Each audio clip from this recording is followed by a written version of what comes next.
Live from New Delhi, you're watching DD India News Hour, India's voice to the world. I'm Amritpal Singh. Coming up in the next 1 hour, tensions escalate as Tehran announces a 2-day live-fire naval exercise in the Strait of Hormuz as US Armada heads towards Iran. Second India-Arab foreign ministers meeting held in New Delhi. Prime Minister Modi meets Arab leaders, reiterates India's support for Palestine, welcomes the Gaza peace plan. Finance Minister Nirmala Sitharaman to present the Union Budget 2026-27 in Lok Sabha on Sunday. A mine collapse in Eastern Democratic Republic of Congo leaves over 200 dead. India takes on New Zealand in the fifth and the final 2020 at Thiruvananthapuram.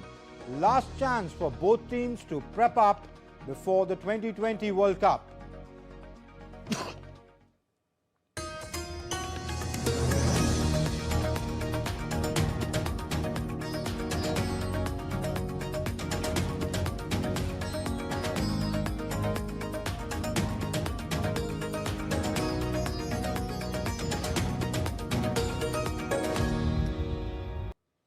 And in India, Prime Minister Narendra Modi met with delegation of foreign ministers of Arab countries, the Secretary General of the League of Arab States and the heads of Arab delegations who are in India for the second India-Arab foreign ministers meeting.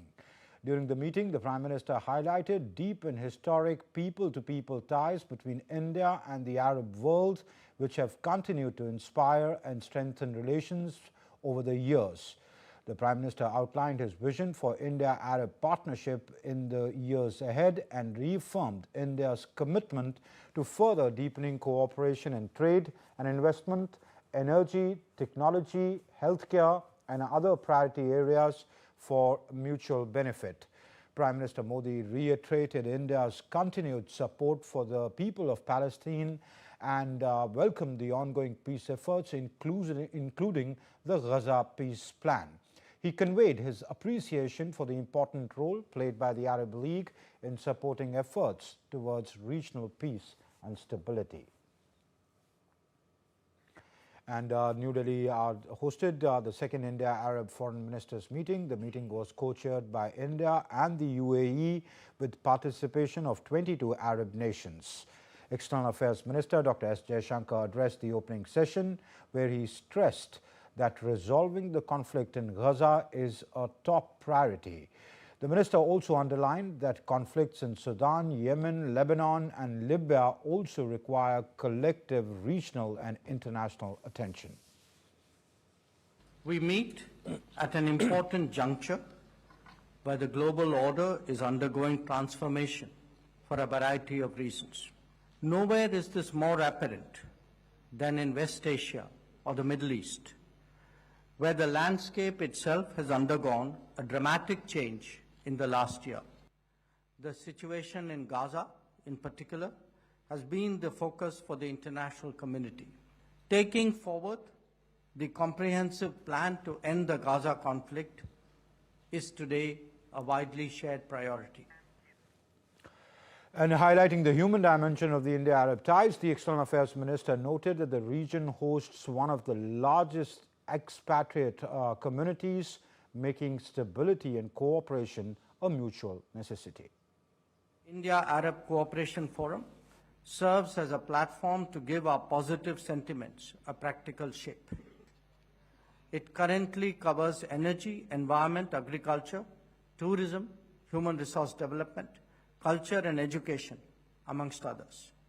India looks forward to a more contemporary dimension of cooperation being included, such as digital, space, startups, innovation, etc.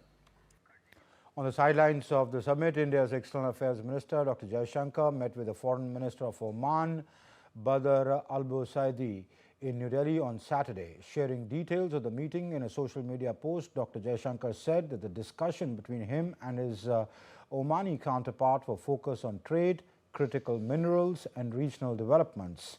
reflecting the trust and comfort of the strategic partnership between India and Oman.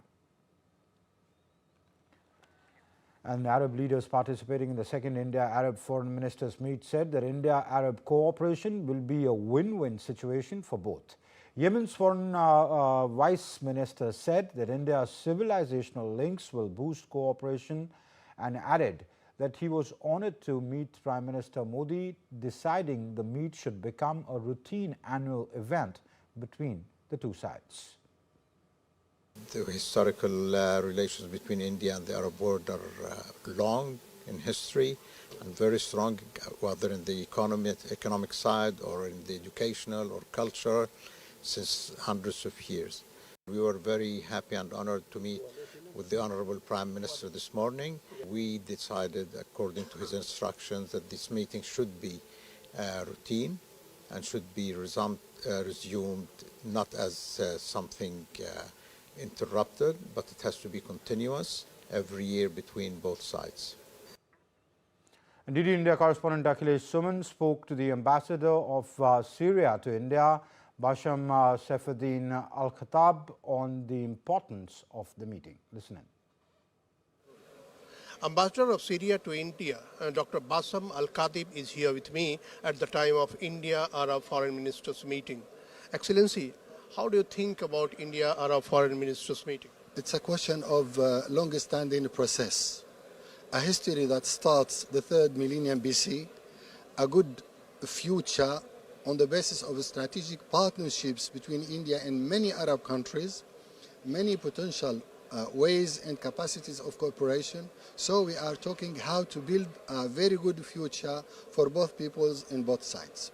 This is happening at a time when, West Asia is quite disturbed and whole world's attention is on reconstruction of Gaza.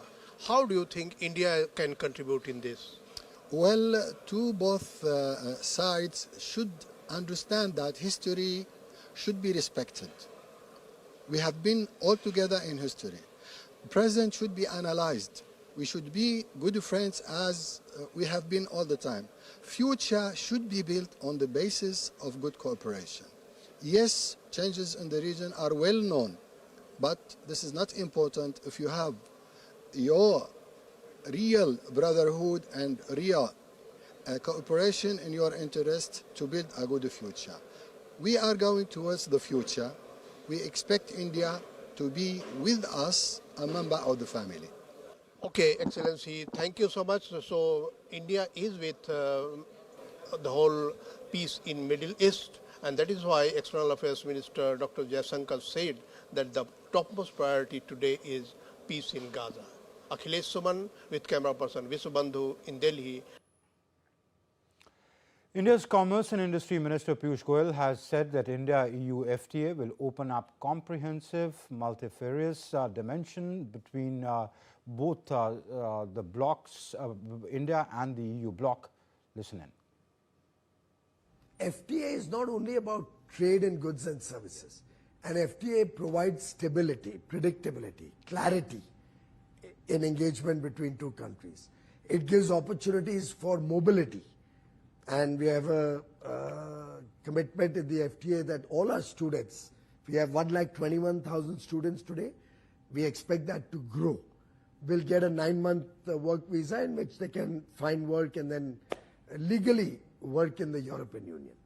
We have a mobility partnership that we have also executed simultaneously. We have a defense and strategic partnership. And Europe is going to invest $800 billion in the next 5 years on defense. They cannot manufacture all of that themselves. They don't even have the labor. They'll either need labor from India, skilled labor, talent, or they'll bring their technologies to India, manufacture in India, for Europe, for the rest of the world. So this will open up a very comprehensive, multifarious dimension between the two countries. And stability and predictability naturally attract investors towards you. They know that, things are going to be good, the relations are good, policies are going to be stable. And I think this agreement will have so many dimensions on which we will measure it 5 years from now. And positively, both sides will emerge winners. Still to come up on DD India News Hour, U.S. sees nationwide protests against ICE. U.S. Justice Department begins a preliminary civil rights review into the fatal shooting at Minneapolis. UK's Tama and Japan's Takaichi discuss critical minerals in Tokyo.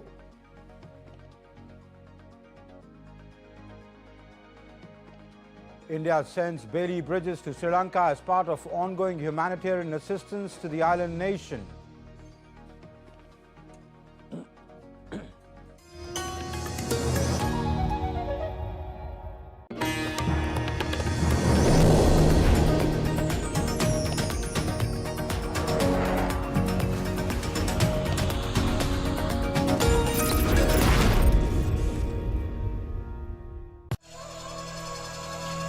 Open your mind to a whole new world. Explore mystic wonders of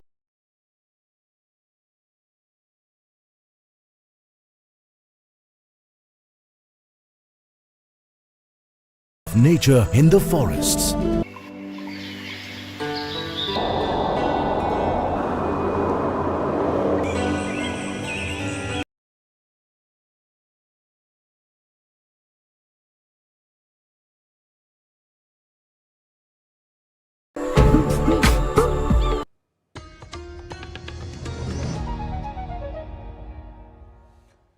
You're watching DD India News Hour. I'm Amritpal Singh.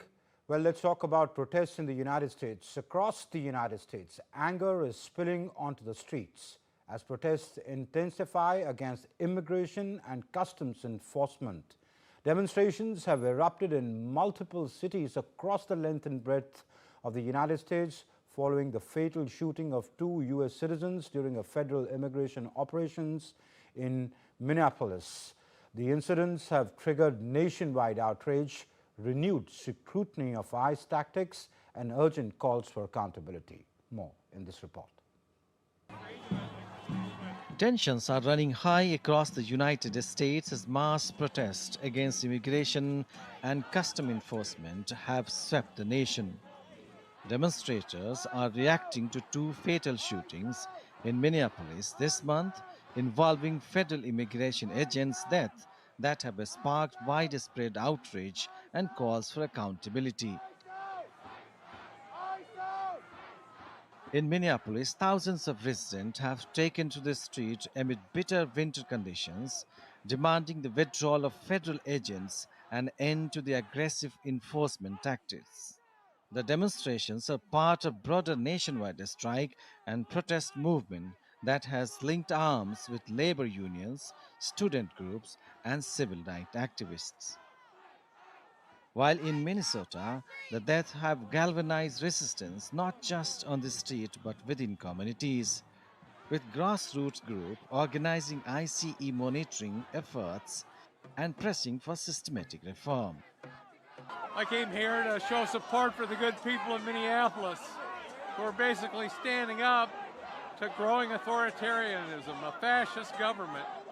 In San Francisco, demonstrators scaled traffic lights and waved placards, while marches in Washington, D.C. saw crowds demanding accountability for ICE and calling for the agency to be defunded or abolished. I would like all funding for ICE to stop. There was recently just a vote on it, and there were even some Democrats that voted to fund ICE, and I think they should be abolished. Protesters mobilized in Los Angeles and other major cities as part of what organizers called a nationwide shutdown, urging Americans to skip works, school, and commerce in protest.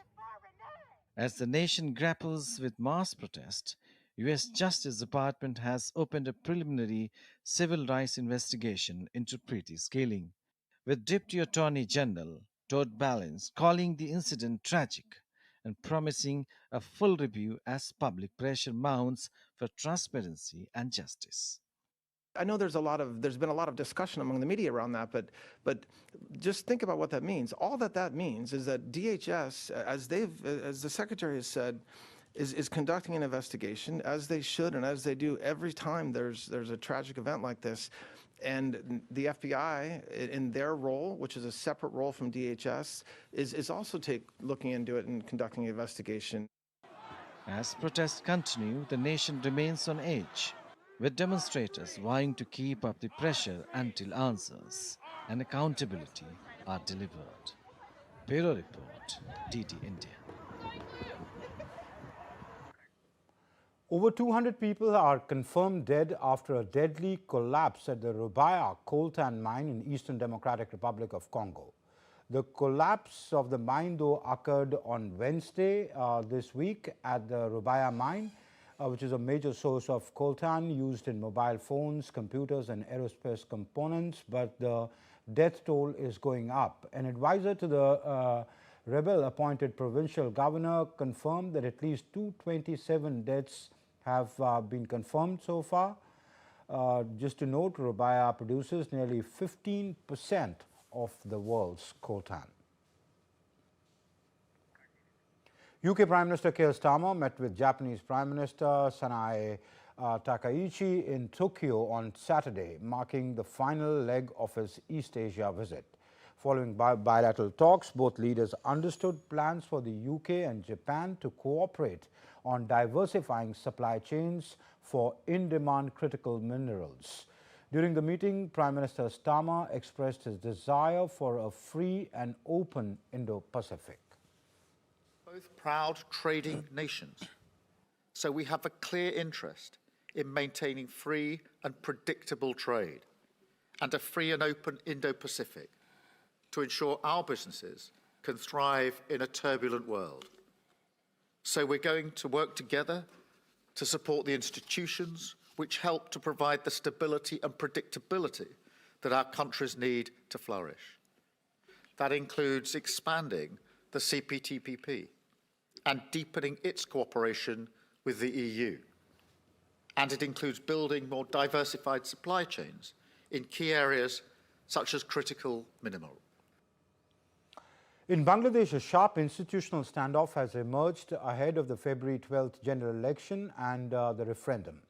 The Election Commission has warned that civil servants campaigning for a yes or no vote is illegal, even as government advisors and officials openly back a yes outcome. The Election Commission has cited the Referendum Ordinance 2025 and the Representation of the People's Order 1972, stressing that while officials may share information, influencing voter choice is a punishable offense. And the International Monetary Fund, or the IMF, has cautioned Bangladesh against providing unsecured liquidity injections into weak banks, warning that such measures could undermine financial stability without credible reforms. According to a statement released by the IMF, it said Bangladesh's economy has slowed down while inflation remains elevated. GDP growth fell to 3.7% in the financial year 25 from 4.2% in financial year 24. Although foreign exchange reserves have begun to recover, tax revenue collections weakened sharply in financial year 25. The IMF stressed that there is an urgent need for comprehensive banking sector reform aligned with international standards, including asset quality reviews, clear estimates of undercapitalization, stronger supervision and improved governance. It warned that unsecured liquidity support to weak banks could worsen vulnerabilities. The fund also called for tight monetary policy to curb inflation, full implementation of exchange rate reforms, stronger revenue mobilization, subsidy rationalization, and governance reforms, addressing that sustained policy action by the next administration will be critical to restoring economic stability. Continuing its humanitarian assistance in restoring connectivity, India sent a consignment of 10 Bailey bridges to Sri Lanka from Visakhapatnam. Posted on social media X, spokesperson of the Ministry of External Affairs said that India continues to stand with Sri Lanka to support reconstruction efforts after Cyclone Ditwa. India assists in restoration of critical connectivity. A consignment of 10 Bailey bridges was dispatched today from Visakhapatnam to Colombo on board INS Ghadial. The supply of bridges is a part of India's special economic package of $450 million announced during the recent visit of External Affairs Minister Dr. Jaishankar to Sri Lanka after India's emergency HADR support through Operation Sagar Bandhu. The much anticipated Gangaramaya Temple's 48th Naval Parera is being held in Colombo. The vibrant cultural procession that will be held until February 1st has been held since 1979. Thousands of tourists and Sri Lankans lined the streets to watch the dozens of gaily decorated elephants make their way through downtown Colombo, escorted by hundreds of traditional drummers and dancers in an annual parade. Gangaramaya Temple's chief incumbent, most venerable Dr. Kirinde Asaji Thiru thanked India for the support lent to the Parahera as well as the Devnimori relics that are scheduled for exposition next week. The Navam Parahera is held on Navam Poya Day, which signifies the appointment of Arahat Sariputa and Arahat Moggallana as the chief disciples of Lord Buddha. I also sincerely thank the Government of India and the High Commission of India in Sri Lanka for their valued support in sending two official dance troupes to take part in this sacred and cultural event. I am also pleased to share that we are now preparing for the Devrimori Sacred Relics exhibition, which will be held from the 4th to 11th at Gangaramaya Temple. India's Environment Minister Bhupender Yadav announced the addition of 2 new wetlands to India's Ramsar list ahead of the World Wetlands Day on 2nd of February. In a post on X, Union Minister Yadav said that Patna Bird Sanctuary in Uttar Pradesh and the Chahari Dhand in Gujarat have been added to the Ramsar sites list. He noted that India's Ramsar network has expanded from 26 sites in 2014 to 98 sites at present, reflecting the country's commitment to wetland conservation. The minister said that 2 wetlands support hundreds of migratory and resident bird species. Aerospace company Whisk Aero unveiled the world's first fully autonomous 4-seater aircraft at Wings India 2026. The pilotless electric vertical takeoff and landing is designed for short urban trips, offering safer, quieter and eco-friendly travel. The aircraft completed its first successful flight in December 2025 and aims for future operations in India. More in this report. A glimpse into the future of urban air mobility took center stage at Wings India 2026 in Hyderabad, where Whisk Aero, a Boeing subsidiary, unveiled what it calls the world's first fully autonomous 4-seater passenger aircraft. Designed for short-haul trips, the pilotless electric vertical takeoff and landing aircraft promises quieter, safer and more sustainable mobility. The 6th-generation model marks the culmination of over 15 years of research, drawing on lessons from earlier prototypes to bring urban air mobility closer to reality. The aircraft marked a key milestone with its first successful flight on December 16th last year. Whisk Aero hopes to certify and operate the aircraft in the United States soon, while seeing India's aviation landscape as a promising destination for autonomous air services in the years ahead. Whisk Aero gave visitors a glimpse into the future at Wings India 2026, with simulators showcasing next-generation flight and the company's potential in advanced air mobility. Let's now take a look at other stories making news around the world. Montreal's Rodeo FX, which began in a basement with just 4 artists, has grown into one of the world's leading visual effects studios, creating the stunning effects for Netflix hit series Stranger Things seasons 4 and 5, reflecting strong growth from humble beginnings to global acclaim. In Zaporizhia in Ukraine, amputee veterans are taking to soccer fields, chasing a ball across the pitch with crutches in hand.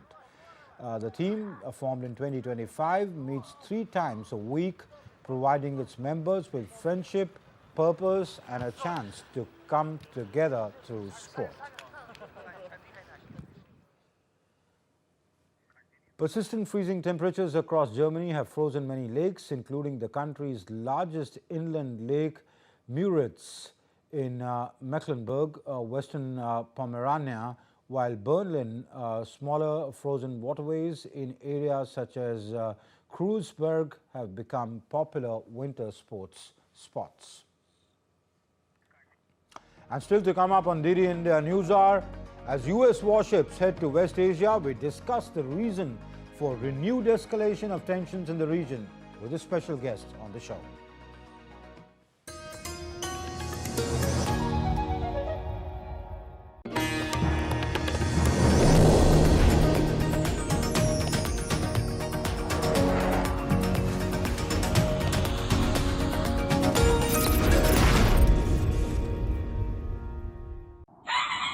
स्वागत आहे to magnetic Maharashtra.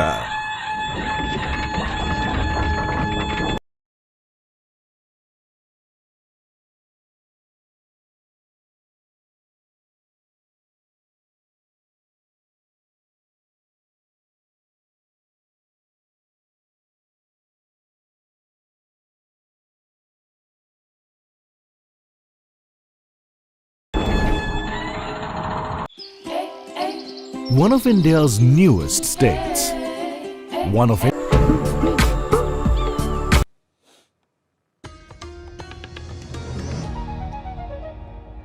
You're watching DD India News Hour. I'm Bharat Parv. Let's take a look at the headlines before we proceed further on the show. Tensions escalate as Tehran announces a 2-day live-fire naval exercise in the Strait of Hormuz, even as US Armada heads towards Iran. Second India-Arab foreign ministers meeting held in New Delhi. Prime Minister Modi meets Arab leaders, reiterates India's support for Palestine, welcomes the Gaza peace plan. Finance Minister Nirmala Sitharaman to present the Union Budget 26-27 in Lok Sabha on Sunday. A mine collapse in Eastern Democratic Republic of Congo leaves over 200 dead.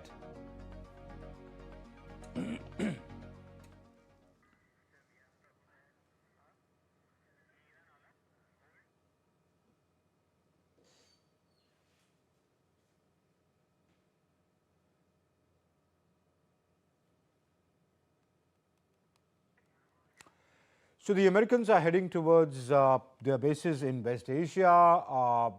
Iran is also has upped the ante. It's saying that it will do a live-fire naval exercise right at the US ships.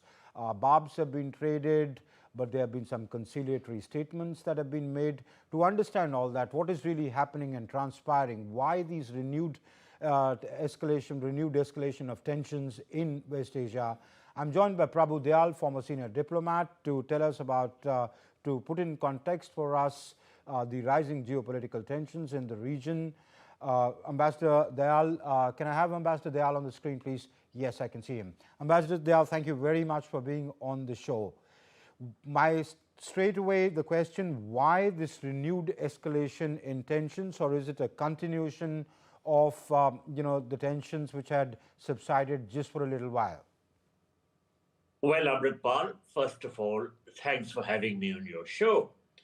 As regards your question, whether these are things which have happened afresh or whether they are a continuation of the tensions which took place last year. I think that the current tensions are a continuation of the 12-day war which took place in June last year, and during which war Israel and the United States conducted major strikes against Iranian nuclear and military sites.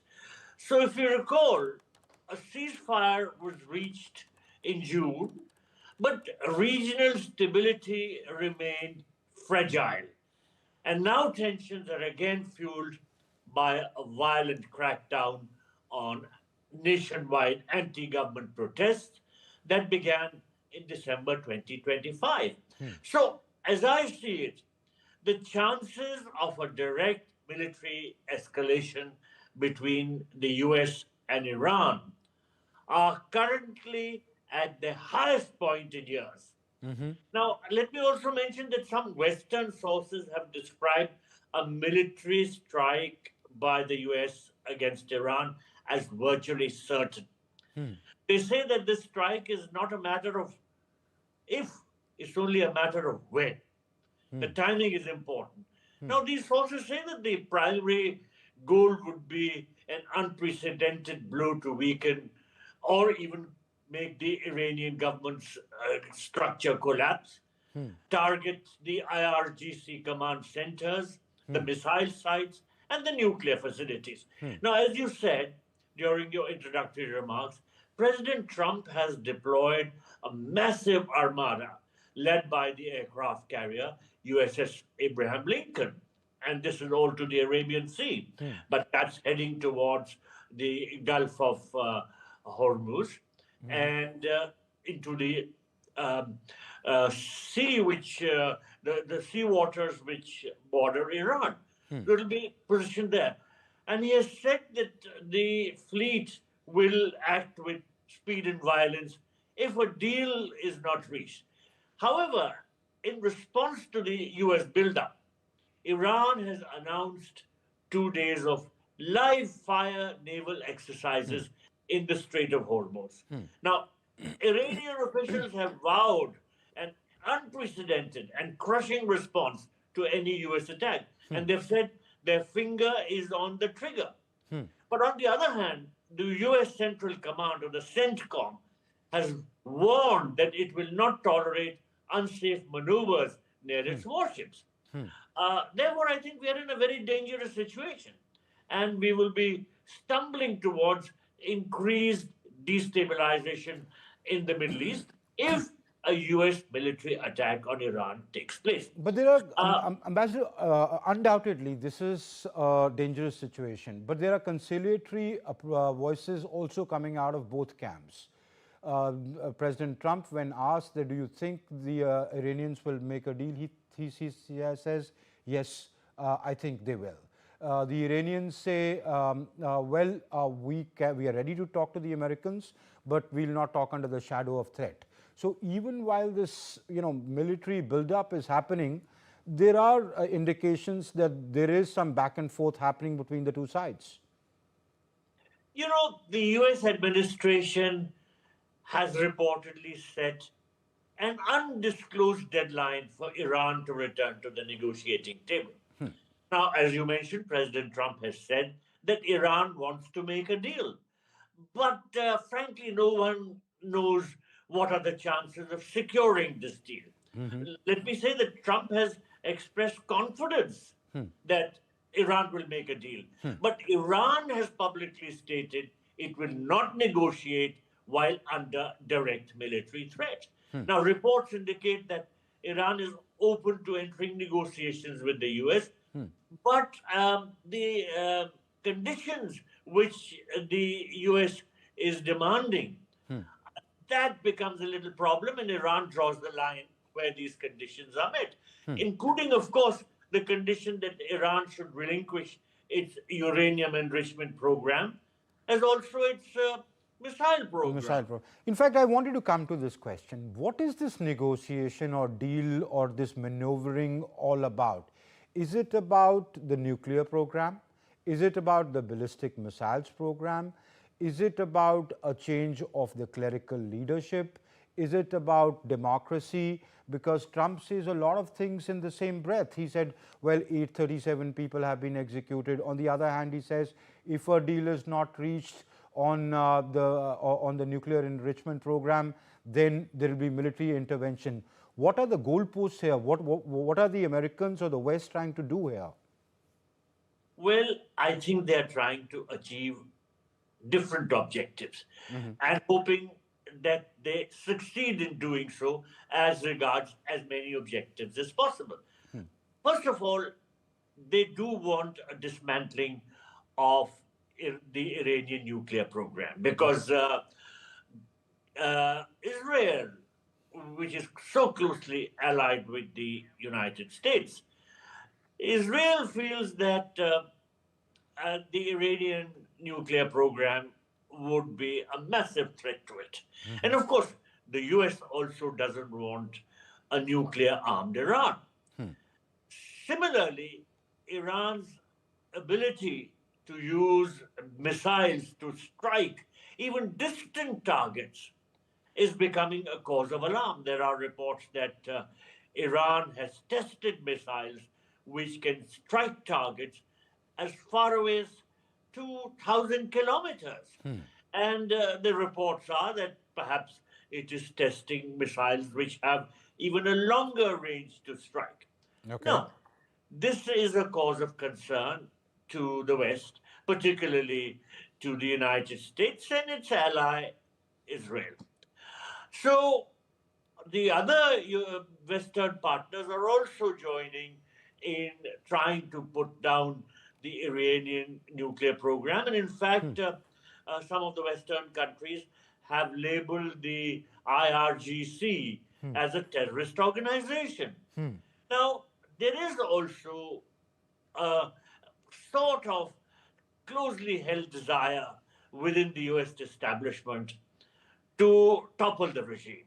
Look, since the 1979 Islamic Revolution, there is no love lost between the United States and Iran. Yeah. I've served in both countries. And in Iran, this sort of outburst against the United States was more vocal.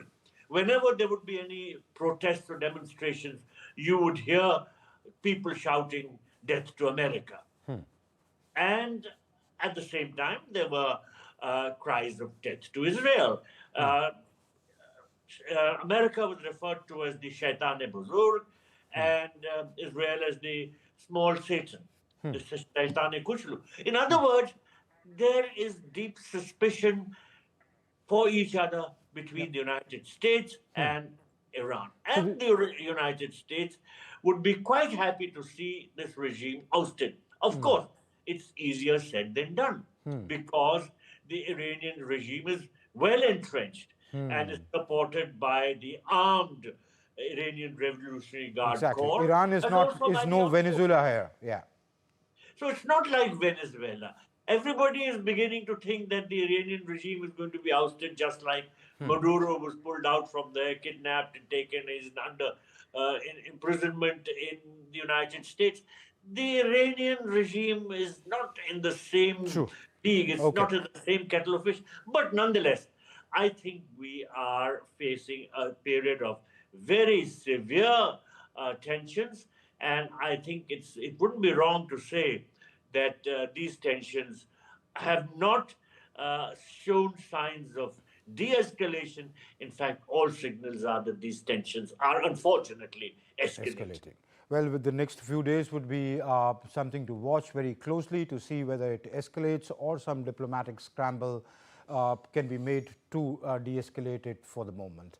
Ambassador Prabhudyal, that's all the time I have for. Thank you very much for being on the show and sharing your insights with us. Thank you.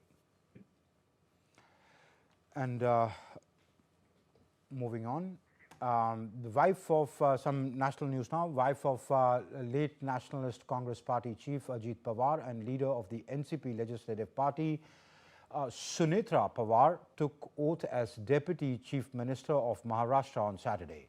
The oath-taking ceremony took place at the Lok Bhavan in the presence of Maharashtra Chief Minister Devendra Fadnavis, Deputy CM Eknath Shinde and other leaders. Earlier, the NCP chose Sunetra Pawar as its legislative party leader, clearing the way for her to be sworn in as Deputy Chief Minister of Maharashtra.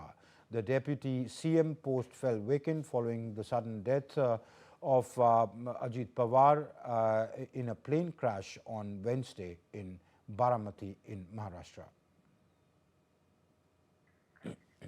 And let's now take a look at some other stories that are making news around the world, actually in the country. The Government of India has launched the survey module of the Waqf property lease module on the Unified Waqf Management Empowerment, Efficiency and Development portal, which is called Ummeed, to make the management of Waqf properties transparent, accountable and people-friendly, enabling digital recording, updating and monitoring of survey and lease details. Snow continues to blanket the Badrinath Temple premises as fresh snowfall persists in the Chamoli district of Uttarakhand, covering the temple and surrounding areas in a thick layer of snow, creating a picturesque winter scene. An aerial view captured devotees gathering to take a holy dip at the Sangam on the eve of the Maghi Purnima festival, as the ongoing Magh Mela sees large crowds thronging Prayagraj, highlighting the spiritual fervor and festive atmosphere of the sacred event. Well, still to come up on DD India News Hour, world number 5, Kazakhstan's Elena Rybakina stuns the world number 1 Aryna Sabalenka to lift her maiden Australian Open title. Novak Djokovic and Carlos Alcaraz set to clash in a blockbuster Australian Open men's singles final.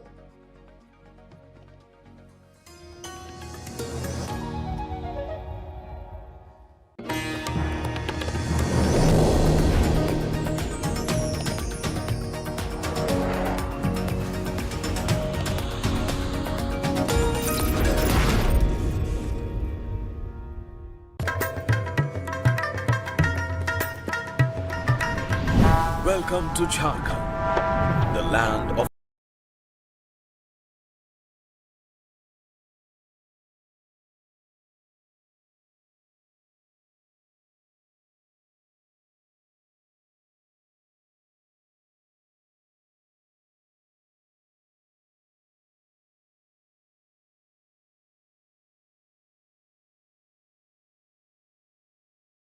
forests.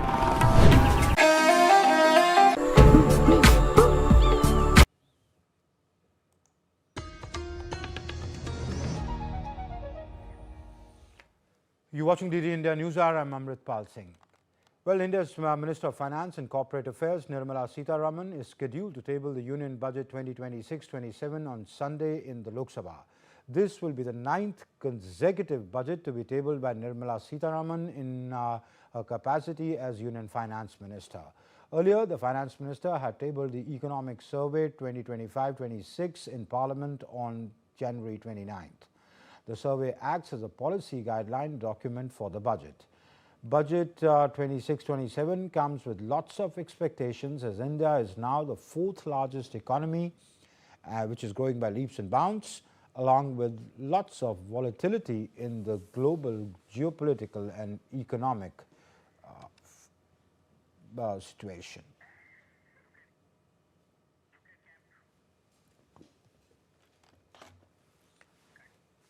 With Budget 2026 approaching, focus is on simpler taxation and wider tax base.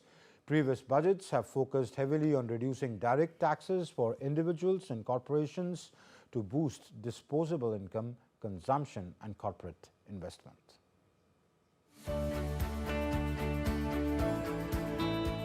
Budget 2026 is expected to send a strong message with bold, people-centric tax reforms. The focus is likely to be on a simpler taxation, a wider tax base and stronger trust, using fiscal policy to boost growth, consumption and investment. Personal taxpayers are hoping for meaningful relief. On indirect taxes, GST reforms remain central. Industry expects rate rationalization, simplified tax structures, fast input tax credit refunds, and incentives for long-term investments. For corporates, the demand is clear: stability and predictability in tax policy. The government should stabilize the tax structures so that it is very crystal clear to everybody. There is just 0 to 1 option, which should be like, it should be in binary. The capital gain, which is taxable, that is kind of stopping lots of investors to invest in a startup. So that should be freed for some more time. The BFI sector's expectations from the budget are largely about system strength, how well financial intermediaries can mobilize savings and transmit credit efficiently. One key area is tax parity between deposits and bond investments. Now, talking of the budget of 2026, we expect some more rationalization into slabs, and it will be good if there are only 3 major slabs in terms of direct taxes. We also expect some kind of revision in TDS norms to make sure that businesses have more cash to run. Recent union budgets underline a clear trend. India's tax policy is becoming simpler and more growth-oriented. Under the new tax regime, income of up to 12 lakh rupees is tax-free, rising to 12.75 lakhs for salary taxpayers with standard deduction. Compliance has improved with rationalized TDS and TCS norms, higher LRS thresholds, and decriminalization of minor delays. Custom duties have also been simplified by reducing tariff slabs. Overall, India's tax framework is steadily moving from complexity to simplicity, supporting growth and inclusive development. Budget 2026 is about encouraging innovation and ensuring that taxation becomes a catalyst in the nation's journey towards a resilient and inclusive Bharat. With camera person Mukesh, this is Tripti Tripathi reporting for DD India from New Delhi. And you're watching DD India News Hour. Time now for some sports news. India has posted a mammoth 272 runs on the board in the 5th and the final 2020 match against New Zealand in Thiruvananthapuram on Saturday. Ishan Kishan fired on all cylinders, smashing 103 of 43 balls. He scored a strike rate of nearly 240 with 6 fours and 10 sixes. The southpaw scored his 50 in 28 balls and then went on to smash his maiden 2020 international ton in 42 deliveries. Surya Kumar Yadav scored 63 of 30 balls, while Hardik Pandya hit 42 of 70. World number 5 Elena Rybakina produced a thunderous display to dismantle top-ranked Aryna Sabalenka on Saturday to capture her maiden Australian Open title. Rybakina turned the tables on world number 1 on their Melbourne Park final rematch from 3 years ago. This becomes Rybakina's first Australian Open crown and the second Grand Slam of her career. For Sabalenka, it is the second successive Australian Open final defeat. And after 2 extraordinary semi-final clashes at the Melbourne Park, Novak Djokovic and Carlos Alcaraz are set to renew their rivalry in Sunday's Australian Open final. Take a look at this report.